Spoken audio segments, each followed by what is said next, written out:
Tout à fait.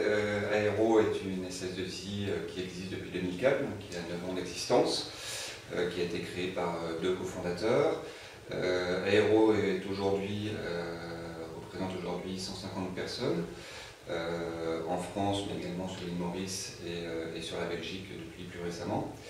Aero est aujourd'hui le leader français indépendant dans le domaine de l'intégration de l'ECM. Vous êtes combien de personnes?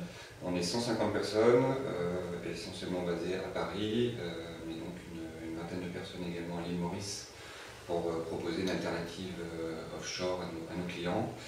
Et puis nous venons d'ouvrir une filiale Aero Benelux pour traiter toute la zone Belgique, Hollande et Luxembourg. Très bien. Donc l'expertise d'Aero, comme je l'ai expliqué, c'est le domaine de l'ECM. Ça veut dire quoi? Nous couvrons en fait l'intégralité de la chaîne de traitement d'un document, de sa phase de flux entrant, donc tout ce qui est dématérialisation, avec une expertise dans l'intégration de différentes technologies, comme Captiva, TheDoc, Montec, Cofax, ITsoft, Tricsoft, les principaux outils du marché. Nous avons un pôle d'expertise, bien entendu, sur la plateforme collaborative SharePoint pour le traitement du document vivant.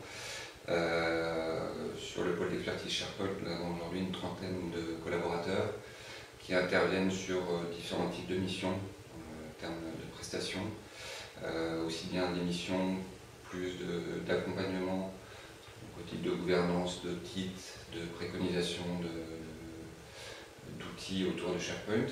Nous avons un réseau de partenaires autour de SharePoint pour créer un écosystème et apporter une réponse la plus complète possible à nos clients. Alors c'est justement une des choses qu'on mettra en avant lors de la conférence SharePoint, c'est effectivement tout cet écosystème de partenaires qui travaillent autour de SharePoint pour donner aux clients finaux la meilleure valeur de la plateforme.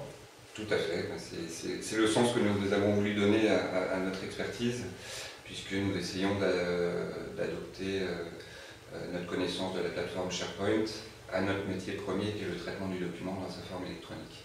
D'accord. Donc SharePoint pour vous c'est une spécialisation par rapport à votre expertise plus globale?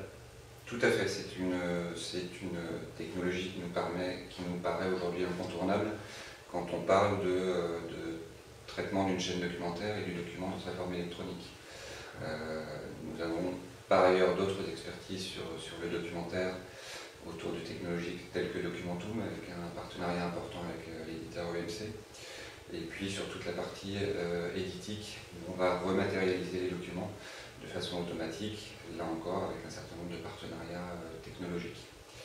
Nous avons bien entendu un partenariat avec Microsoft sur la partie portail et collaboration depuis quelques mois. D'accord, vous êtes à quel niveau donc? On est passé Gold sur la partie portail et collaboration, tout à fait. Bravo. Donc une dernière question, pourquoi avez-vous voulu participer à la conférence SharePoint? Très bonne question. Pourquoi nous avons voulu participer à la conférence SharePoint? C'est qu'aujourd'hui, telle qu'elle nous a été présentée, elle nous paraît extrêmement pertinente dans le cadre de ce que nous proposons chez Aero et ce que nous souhaitons faire. Pourquoi nous avons souhaité y participer? D'une part parce que c'est la première édition et que on trouve que la démarche, une démarche française, on l'a trouvée intéressante. Deuxième point, nous y participons parce que nous aimerions pouvoir faire connaître Aero également au travers de cette conférence et faire connaître l'expertise que nous avons développée autour de la plateforme SharePoint. Nous y participons également parce qu'elle nous paraît, dans son organisation telle qu'elle a été prévue, la conférence SharePoint nous paraît extrêmement ciblée à un public qui va être essentiellement professionnel et qui a toutes les chances d'être intéressé par ce que nous allons proposer chez Aero, également les autres. Donc c'est à notre sens une conférence qui va être extrêmement pertinente au niveau professionnel. Et utile. Et utile, bien entendu. Alors, une dernière question pour clôturer. D'où vient le nom Aero? Alors, Aero n'a aucune signification particulière. C'est un nom qui a été créé comme ça, enfin, qui a été trouvé à la création. Le seul lien logique, c'est qu'on souhaitait que ça commence par un A pour qu'on puisse nous retrouver plus facilement dans les moteurs de recherche. Très bien. Mais il n'y a pas de signification particulière. Voilà. Bon, et ben merci pour toutes ces précisions et je vous propose de nous retrouver à la conférence SharePoint au mois de mai à Euro Disney. Tout à fait. Merci. Merci.